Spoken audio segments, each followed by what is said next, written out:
Rafaela's point of view. Malaki pa rin ang ngiti sa labi ni Summer nang nagmamadaling tumakbo papunta sa pinto ng bahay. Wala akong lakas para suklian ang matamis niyang ngiti. Pero nang marinig ko ang boses niya, parang hinaplos ng mainit na kamay ang puso ko. Bumalot agad ang matinding kasiyahan sa sistema ko, kasabay ng pagragasa ng pangungulila sa bawat parte ng pagkatao ko. Dahilan para nangilid ang luha sa mga mata ko. My heart is aching deep inside. Ang alam ko masaya ako. Sobrang saya. Pero bakit nakakaramdam ako ng matinding kirot sa kaibuturan ng puso ko? Sinalubong sila ni Elvira para pagbuksan ng pinto dahil hindi ko na magawang umalis sa kinatatayuan ko. Dire-diretso naman si Summer sa pagpasok ng bahay. Nang mabuksan ang pinto, hindi na niya halos tinapunan ng tingin ng kanyang tita Vera dahil nagmamadali siyang tumakbo papunta sa akin. She held her small arms up. Patakbo siyang lumapit at umamba ng yakap. "Mommy!" She excitedly shouted. Idinapa niya ang mga kamay kaya agad akong nag-squat para salubungin siya ng yakap. "Summer." Wala sa sariling nasambit ko na lamang ang pangalan niya. My voice was shaky. Kaunti na lang ay tuluyan na iyong mababasag sa pagdagsa ng maraming emosyon sa dibdib ko. Tumalon siya at mabilis na ipinalibot sa bato ko ang maliit niyang mga kamay. Isang mahigpit na yakap ang iginawad niya sa akin. I was stunned for a moment. Hindi ko kayang paniwalaan na totoo ito. "Summer." Tawag ko muli sa pangalan niya. Dahan-dahan kong ipinalibot sa maliit niyang katawan ang mga kamay ko. She's so small in my arms. Natatakot akong baka masaktan ko siya kung sakaling higpitan ko ang yakap sa kanya. Ngunit ang mabigat na damdamin sa loob ko ay bumubulong na yakapin na siya ng mahigpit dahil baka maglaho na lamang siya bigla. Ipinikit ko ang mga mata upang mas damhin ang pambihirang pagkakataon. "Mommy?" Rain's soft voice called. Dahan-dahan kong binuksan ang mga mata at tinignan siya. Hindi kagaya ni Summer, mas kontrolado ni Rain ang emosyon. She doesn't look overwhelmed. Instead, she looks hesitant. Parang hindi niya alam kung lalapit ba siya sa akin o mananatili na lamang na nakatayo sa harap ko. I miss her so much. "Baby." Mahina kong sambit. "Halika." Isang takas na luha ang kumawala sa aking mata. Lumapit si Rain kagaya ng hiling ko at nakisiksik siya para lang mayakap ako. Naroon pa rin si Summer, kaya nang yakapin nila akong dalawa, ay bumagsak ang puwetan ko sa carpeted floor dahilan para matawa si Summer at humagikik naman si Rain. God, I miss them so much. Kung panaginip man to, payag akong dito na muna ako o kaya dito na lang ako. Kahit hindi na ako magising, I'll laugh with them. Pero patuloy na bumuhos ang malalaking butil ng luhas sa mga mata ko. I couldn't help it. Para akong nananaginip, kasabay ng mga tawa siya ring pagkahulog ng malalaking butil ng luha mula sa aking mga mata. Parang pinipiga ang puso ko ngayon, kahit alam kong lumaki yon dahil sa sayang nararamdaman. Nakaupong tingnan ko silang dalawa na nakatayo ngayon sa harap ko. Hindi pa rin alam kung paniniwalaan ko ba tong lahat o sasampalin ko ng sarili at baka dinadaya lang ako ng paningin ko. Baka halusinasyon ko lang itong lahat. Nang makita nilang umiiyak ako, mabilis nang umuso si Summer at tumiim naman ang titig ni Rain sa mukha ko. "Why are you crying, Mommy? Ayaw mo bang nandito kami?" Malungkot at nakangusong tanong ni Summer. Parang tatalon na palabas ang puso ko. Kagat ang ibabang labi na umiling ako sa kanya. Hindi, gustong-gusto ko na narito kayo." Maagap kong sagot. "Then why are you crying?" Aniya na iniangat ang isang kamay para punasan ang mga luhang bumabasa sa pisngi ko. Dahil sa ginawa niya, mas lalo pang naging masagana ang mga luha. Totoo sila, hindi ito halusinasyon lamang. Hindi ko alam kung uunahin kong umiyak o yayakapin ko ulit sila para pawiin ang mahabang araw ng pangungulila. Sa huli, pumikit na lamang ako para pakalmahin ang sarili. Nakakahiyang masyado kung itinulak ang sarili sa dulo ng limitasyon. Isa rin ito sa ikinatatakot ko kapag magkita kami. Alam kong iiyak lang ako sa harap nila. Ilang beses akong huminga ng malalim at pinunasan agad ang basang pisngi bago silang ngitian. "I'm just happy, babies. Sobrang saya ko kaya naiiyak ako." Tumawa ako ng bahagya bago ulit sila kintilan ng halik sa ilong at masayang umiti dahil hindi sila naglaho sa harap ko. She misses them. Rinig kong sabi ni Elvira mula sa pintuan kaya nag-angat ako ng tingin. Madaling natunaw ang puso ko nang makita ang lalaking nasa tabi niya at nakatingin din sa amin. Ang pamilyar na mga mata ay nakatutok sa akin. Magkasalubong ang kanyang kilay at mariin na nakatikom ang bibig. Siya ang unang nagbawi ng tingin upang balingan ang tingin sa Elvira. Clint, he's here. Pinayagan kaming sumama ni Daddy. Ani Rain, nakita ko ang pagtango ni Elvira sa sinabi ni Clint na hindi ko narinig dahil sumabay si Rain. Naunang naglakad ang babae palabas. Sumulyap ulit sa amin si Clint at sumunod din palabas ng bahay. Sinundan ko sila ng tingin hanggang sa maglakad sila palayo, patungo sa poolside sa labas. Pumitik ako sa realidad at ibinalik ang atensyon sa dalawang prinsesita na yakap ko. Gusto niyong kumain? Nag-breakfast na ba kayo? Tanong ko. Masyado pang maaga, baka hindi pa sila kumakain. Mariin ang titig sa akin ni Rain, samantalang nakangiti naman ang magaan si Summer. "Dan na, Mami!" Sagot ni Summer na ipinulupot muli ang dalawang kamay sa bato ko. Lumapit siya para patakan ng halik ang pisngi ko. Humagikik siya pagkatapos. Natigilan ako hindi dahil sa paghalik niya at sa paghagikik niya. Napatulala ako sa kanya nang maisip ang pagtawa niya sa akin. "Mami?" Iyon pa rin ang tawag niya sa akin. Muling lumukso ang puso ko dahil sa pinaghalo-halong emosyon na nararamdaman. "I want apple juice, Mami!" Si Rain nang mapansin na napatulala ako. Napakurap ako, hindi na alam kung ano ang sasabihin. Wala sa sariling tumango ako at itinulak ang katawan patayo habang buhat pa rin si Summer. Inabot ko naman ang kamay ni Rain na agad naman niyang hinawakan ng mahigpit. We walked towards the kitchen. Ibinaba ko si Summer sa high stool. Humarap ako kay Rain at tinulungan din siyang makaupo sa tabi ni Summer. Iniwan ko sila saglit para kumuha ng apple juice at egg pie na nasa ref. Inilapag ko yon sa island counter at nginitaan sila. Malapad nang umiti si Summer at agad na tinusok ang pagkain. Si Rain naman ay sumimsim sa apple juice habang tinitingnan ng kambal. Nang makitang komportable naman sila sa akin, parang may kakaibang init na bumalot sa puso ko. Hindi ko na napigilan ang sarili. Isang tunay at matamis na ngiti ang gumuhit sa aking labi. Ngunit napawi rin iyon nang mag-angat ako ng tingin at makita si Clint at Elvira na nag-uusap sa labas.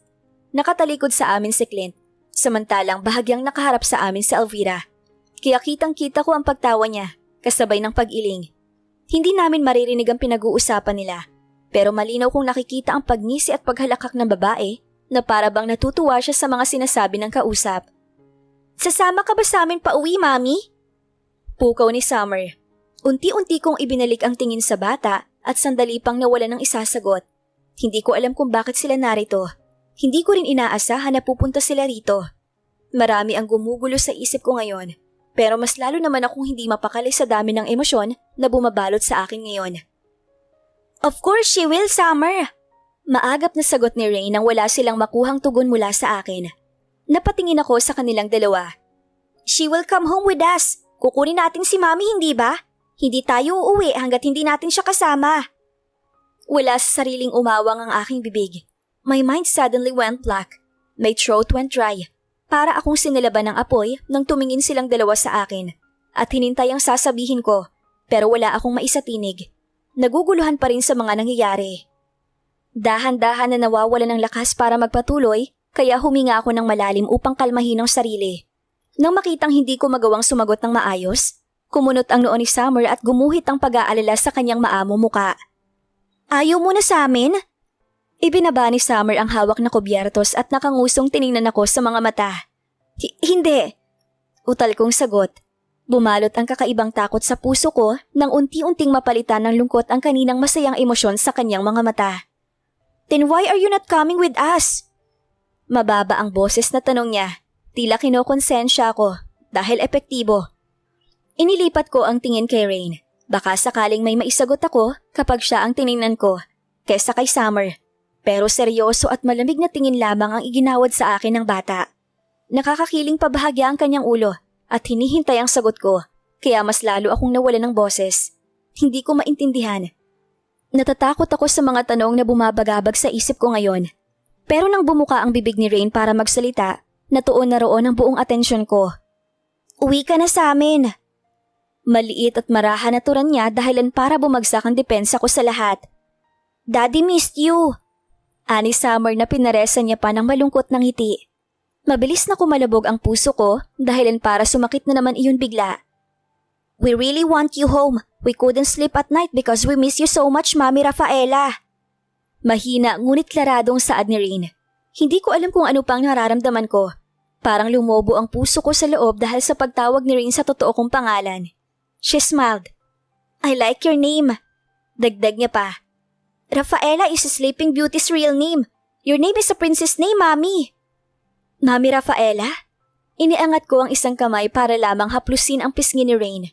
Parang may mainit na kamay na humahaplos sa puso ko dahil sa pagbanggit niya sa pangalan ko. It really means a lot to me. Noon, hindi ko alam kung magagawa ba nila akong tanggapin bilang ako, bilang si Rafaela, at hindi bilang si Eudora. Kaya nakakataba ng puso na marinig mula sa kanyang labi. Ang pagbigkas ng dati ay walang halaga kong pangalan. Rafaela. Nagangat ako ng tingin nang marinig ang boses ni Elvira. Nakapasok na pala sila sa bahay ni Clint. Mula kay Elvira, bumaling ang tingin ko kay Clint. Matigas pa rin ang ekspresyon ng kanyang muka. Daddy! Tawag ni Summer kay Clint. Nagbaba ako ng tingin. Medyo kinabahan din dahil nagtama saglit ang aming tingin. I will prepare the pool for us. Ipapatawag ko rin ng ilang katulong para may magbantay kay Summer at kay Rain. Don't worry about them. We can handle them. Ani Elvira. Where are you going, Dad? Tanong ni Rain. He's going to visit a friend. Sagot ni Elvira at tuluyang naglakad palapit sa mga bata. So in that case, we can have a pool party. Maligayang sabi ni Elvira. Really? Excited na tanong ni Summer. Yes, because I miss my two favorite nieces. Pinantigilan ni Elvira ang pisngi ni Summer at hinalikan ito. Saglit kong sinulyapan ng tingin si Clint at nakitang salubong ang kanyang tingin habang nakatingin sa amin. Sige na, Kuya Clint, pwede ka nang umalis. Tila pagtataboy ni Elvira sa lalaki. Saglit na natahimik ang buong bahay. Walang naging tugon si Clint. Muli, hindi ko napigilan ang sarili na tapunan siya ng tingin. Magkasalubong na ang makapal na kilay at tila may gustong sabihin, ngunit pinipigilan lamang ang sarili. Humugot ng malalim na hininga si Clint. Nakita kong sinubukan niyang tingnan ako, pero nag-iwas na ako ng tingin at ibinaling na lamang iyon sa pagkain. I'll be back later. Mababa ngunit dinig namin na saad ni Clint bago ito naglakad paalis. Muli ay nag-angat ako ng tingin, ngunit hindi ko na natanaw si Clint. Tuluyan na siyang nakaalis. He's going to visit the old mansion. Maybe he will also visit his friends, Cyrus, Kalel. Well, I heard Nicolo is also at San Gabriel. Biglay saad na Elvira. Tiningnan ko siya. Mamaya na yun babalik kaya huwag ka mag-alala. We can now spend time with the kids comfortably. Ngiting sabi ni Elvira. Hindi ko nagawang suklian ang ngiti niya. Pinaalis niya ba si Clint dahil tingin niya hindi ako komportable kapag nariyan ang pinsan niya? Slowly, there's a guilt inside me. Totoong hindi ako komportable kay Clint. Nahihiya pa rin ako at kinakabahan. Hindi ko alam kung ano ang gagawin kapag nariyan siya. Pero sana hindi pinaalis ni Elvira si Clint dahil lang sa akin. Ikinuyom ko rin ang palad nang maisip na gusto ko rin makasama si Summer at si Rain ng mas matagal. Gusto kong makasama sila buong araw. Kaya kung narito rin si Clint, baka mahiya lamang ako at hindi makakilos ng maayos. Baka mas mabuti rin na wala siya. Kagaya ng sabi ni Elvira, pagkatapos kumain ng kambal, tumuloy kami sa swimming pool area para maligo. Dumating din agad ang mga katulong na pinatawag ni Elvira galing sa mansyon ng mga magulang nito. Nagpa-order din ng pagkain si Elvira para sa pool party na plano nito. Mommy, Rain didn't want to swim with me. Nagpapadyak na lumapit si Summer habang matulis ang pagkakanguso. Tumawas si Elvira na nasa tabi ko, pero hindi ko na siya tiningnan. Bagkos, hinila ko palapit si Summer at inayos ang pagkakasuot sa kanya ng rash guard. Medyo malaki yun sa kanya, kaya paminsan-minsan ay kailangan na ayusin. Nakalugay na rin ngayon ng mahaba at maalon niyang buhok. She wants to enjoy the floater, baby. Kalmado kong sabi nang masulyapan si Rain na nakahiga sa malaking floater sa swimming pool. Excited masyado si Summer na maligo sa pool. Gusto niyang magkasama sila ni Rain na lalangoy. Mas pang sumimangot si Summer dahil sa sinabi ko. But I want to swim with her, Mommy. Pagpapaawa niya. Magsasalita na sana ako nang tumalikod siya sa akin at tumakbo pabalik sa gilid ng pool. Sinundan ko siya ng tingin at nakitang lumapit siya sa isang katulong at itinuro niya ang isa pang floater. Can you please help me get the floater? Rinig kong sabi niya sa katulong. Mabilis naman na tumalima ang katulong na kausap ni Summer. Umikot ito para kunin ang floater at dalhin iyon sa bata. Lumingon saglit si Summer sa direksyon ko at ngumiti. Look, Mommy! Maligaya niyang sigaw. Nagpatulong siyang sumakay sa floater para lang gumaya sa kakambal niyang komportableng nakahiga sa isang swan floater. Dalawang katulong pang lumapit para masiguradong makakasakay si Summer ng maayos sa floater. Titig na titig naman ako sa kanya dahil baka mahulog siya. She'll be fine, Rafaela. Ani Elvira sa tabi ko. Nakuha niya ang atensyon ko. Nilingon ko siya saglit at nakitang maarte siyang sumisip-sip sa straw ng kanyang watermelon shake habang tinatanaw ang mga bata. Ibinalik ko ang tingin kay Summer. Maayos naman siyang nakasampa sa floater dahil sa mga katulong. Humiga si Summer at hinayaan na tangayin siya ng hangin at lumutang-lutang sa pool. Tahimik naman na pinagmasdan ni Ray ng kakambal at napailing. Bumalik din siya sa pagkakahiga sa kanyang floater habang suot ang Hello Kitty na shades. Mabuti na lamang at hindi masakit ang sikat ng araw ngayon dahil sa makapal na ulap na nakatabon sa kalangitan. Nilingon ko si Elvira na ngayon ay sumusubo na ng pasta. Nang makita niyang nakatingin ako sa kanya, tinaasan na naman niya ako ng kilay pabalik. Hindi ko yun pinansin. Hinagod ko na lamang siya ng tingin. She's wearing a see-through white dress and underneath it is a red bikini. Meron pa siyang sunglasses na inilagay sa kanyang ulo at ginawang headband. "Why don't you change your clothes?" Tanong niya. "Hindi ka naman siguro maliligo na nakasuot ng maong shorts at t-shirt, hindi ba?" Medyo sarkastiko na niyang tanong. Bigla siyang tumigil. Tila may naisip. Pagkaraan, humagalpak ng tawa. "Oh, sorry." Natatawa niyang sabi. Ngayon naman ako ang nagtaas ng isang kilay sa kanya. Naguguluhan sa inakto niya. "You're not fond of wearing two-piece, huh?" Aniya. "I even saw you before wearing a t-shirt and shorts while swimming with the kids." Nagtaka talaga ako noon. Ngumisi siya at nagtaas baba agad ng kilay. "Ba't hindi mo subukan minsan na magsuot ng two-piece?" "Ayaw ko." Mabilis kong tanggi. Tumawa na naman siya at umiling. Muli siyang sumubo ng pagkain at diretsyong tinanaw ang mga bata sa pool. Ibinalik ko rin ang tingin sa kambal. Hanggang ngayon, hindi pa rin ako makapaniwala na narito sila. 5 katulong ang galing sa mansyon na ipinadala rito para magsilbi pansamantala dahil narito ang mga bata. 2 ang nagbabantay kay Summer at kay Rain. 3 naman na nagluluto at nagdadala ng pagkain dito sa amin. Ngayon ko lang talaga napagtanto na maaaring buhay prinsesa si Elvira, pero pinipili niya lang ang mamuhay na mag-isa upang matuto sa maraming bagay na sarili niya lang ang inaasahan. Marunong siyang magluto, maglinis, maglaba at iba pang gawaing bahay. Samantalang may tagasilbi naman sila sa kanilang bahay. "Kapag ikinasal ka, si Cleopatra ang kunin mong maid of honor, ha?" Basag niya sa katahimikan.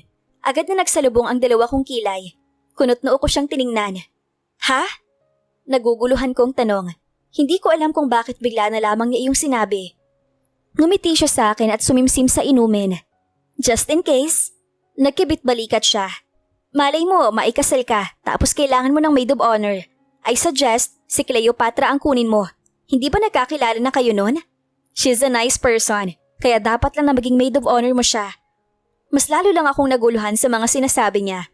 Hindi ko rin alam kung paanong nagagawa niyang ipasok na lang ang biglaang ganitong paksa.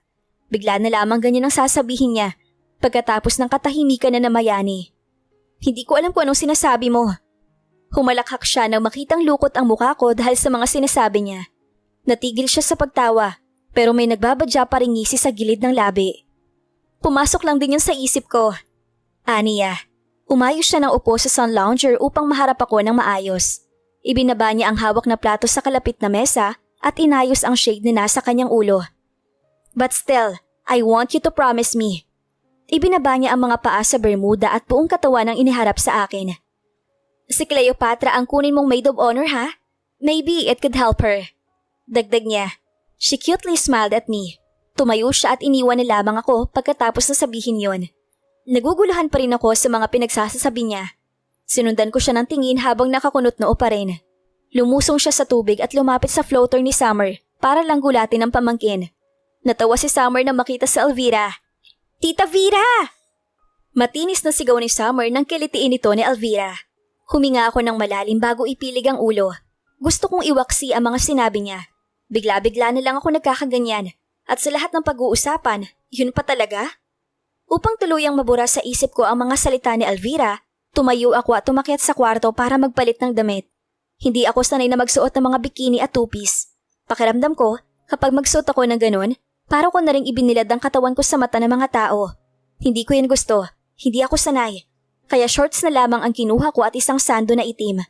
Ito ako. Dito ako komportable.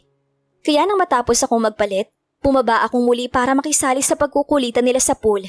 Minsan lang ito, dapat sulitin ko na. Ang tagal kong nangulilas sa kambal, Kaya bakit ko pa pakakawalan ng pagkakataon na makasama ulit sila?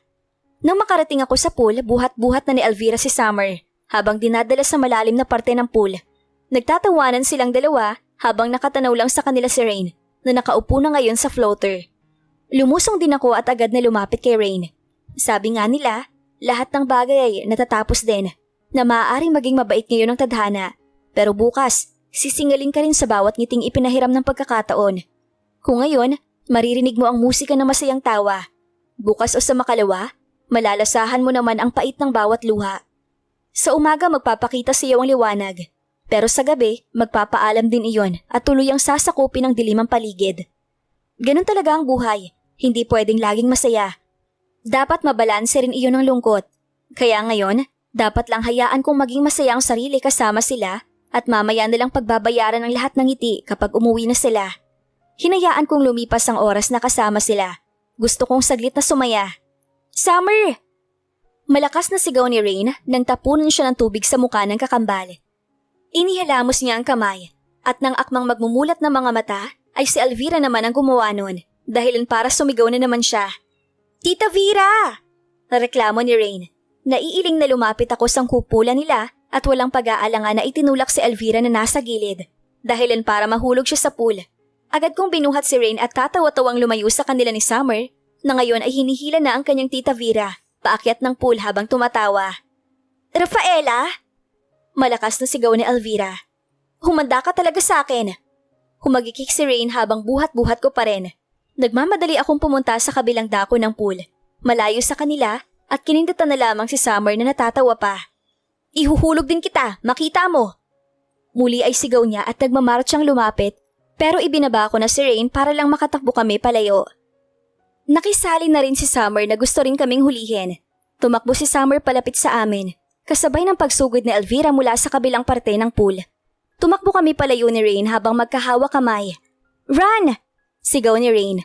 Napuno ng tawanan ang buong villa. Pagod na si Rain sa pagtakbo, kaya nahuli rin kami ni Elvira. Hinawakan niya ako sa braso at hinila palapit sa pool. Medyo nanghihina pa ako dahil sa kakatawa. Kaya nang itulak niya ako, ay mabilis akong kumapit sa kamay niya para makahanap ng suporta. Sa huli, dalawa kaming bumagsak sa pool. Mami! Natatawang sigaw ni Rain at ni Summer. Malakas na tawanan nila Summer at Rain ang bumati sa amin nang makaahon kaming dalawa ni Elvira. Ganoon ang laging nangyayari. Nagtutulakan, naghahabulan at nagtatawanan kaming apat. Walang kapaguran ng kambal at si Elvira. Maraming pagkain ang nakahanda, kaya sa labas na rin kami nakapag-lunch pagkatapos ng kulitan sa pool. Gustong-gusto ni Summer at ni Rain na magbabad sa pool, kaya umabot kami ng hanggang 2:00 sa pool bago sila umahon at maligo sa shower room. Sa kwarto ko sila naligo. Nagpipipilit na sumabay sa akin ang dalawa, kaya pinagbigyan ko na. Nakahanda na rin ang damit nila na pinabili ni Elvira dahil walang dalang damit ang mga bata. Inabot din yata kami ng 1 oras sa shower room dahil sa kakulitan ni Summer na 2 beses naglagay ng shampoo at 2 beses nagsipilyo. Pagkababa namin sa sala, naroon na si Elvira katabi ang isang board game. Hindi ko alam ang tawag, pero ang mechanics ng game ay kailangan lang dugtungan ng last letter ng word na nabuo ng kalaban at ang unang mauubusan ng chips ang siyang panalo. Excited naman na dumulog ang dalawa. Rain, doon ka kay Tita Vera! Tumatawang umupo si Summer sa hita ko nang nasa couch na ako. Hinayaan ko naman siya at niyakap na rin. Katulad kanina, hinayaan kong lumipas ang oras na naririnig ang asaran at kulitan nila habang nangingiti na lamang ako sa minsan nilang pagbabangayan. Sa huli, si Elvira at si Rain ang unang naubusan ng chips. Mas marami rin silang nabuong words, kaya sila ang nanalo. Nakangusong lumingon sa akin si Summer. Tumawa naman ako sa reaksyon niya at madali siyang pinupog ng halik. Okay lang yan, babawi na lang tayo mamaya. Pangaalo ko, si Daddy! Natigilan ako sa sigaw ni Rain. Agad kaming napatingin ni Summer sa labas at nakitang nagpark nga ang kotse ni Clint sa tapat ng bahay. Unti-unting naglaho ang ngiti ko nang makita siyang bumaba sa sasakyan. Bumalik ang mabilis na tibok ng puso ko nang makitang palapit na siya sa pinto. Bumaba muli sa kandungan ko si Summer at tumakbo papunta sa pinto para salubungin ng ama. Ganon din si Rain na excited na pagbuksan si Clint. Are we going home now, Daddy? Si Summer na agad nagpabuhat kay Clint nang makapasok ito sa bahay.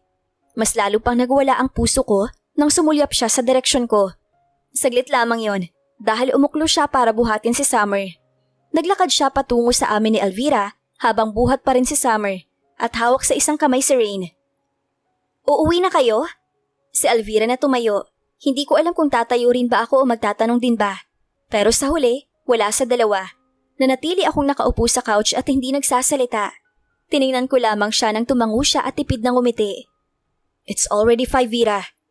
Ani Clint na para bang may ipinapaalala itong kasunduan. Tumawa si Elvira at nakibit balikat. Well, mabilis talagang lumipas ang oras kapag gusto mong tumigil muna. Madramang sabi ng babae at lumingon pa sa akin. Dahilan para mapatingin din sa akin si Clint. Hindi ko na tuloy alam kung ngingiti ba ako o babati sa kanya. Wala akong lakas para batiin siya dahil hinihigop ng kaba ang natitirang lakas na meron ako. Maiiwan na ako. Si Elvira na bumaling kina Rain at Summer. Naglakad siya palapit sa dalawa para humalik. Tumayo na rin ako dahil mukhang aalis na sila. Tumingin sa akin si Clint. Kumunot ang kanyang noo at tiningnan ako mula ulo hanggang paa. Gusto ko sanang lumapit pa sa mga bata para makapagpaalaman lang. Pero dahil sa ginawa niya, hindi ko na nagawang ihakbang ang mga paa ko. Baka galit pa rin siya sa akin. Ngumiti na lamang ako kay Summer nang mapatingin siya sa akin. Ngumiti rin siya. We're going home, Mommy! Masaya niyang imporma. Ang ngiti ay nakaguhit pa rin sa kanyang labi. Tila sumikip ang dibdib ko nang marinig ang sinabi niya. Tama, uuwi na sila. Mawawala na naman sila sa akin. Where are your things, Mommy? Si Rain na nakatingin din pala sa akin. Bumaling naman ako sa kanya. Ibababa na nila. Ani Elvira. Oh, ayan na pala. Wala sa sariling tumingin ako sa hagdan at nakitang bumaba ang dalawang katulong na may dalang isang duffel bag at isang maletang itim. Kunot ang noong sinundan ko sila ng tingin nang dire-diretso silang lumabas ng bahay. Teka, gamit ko yun.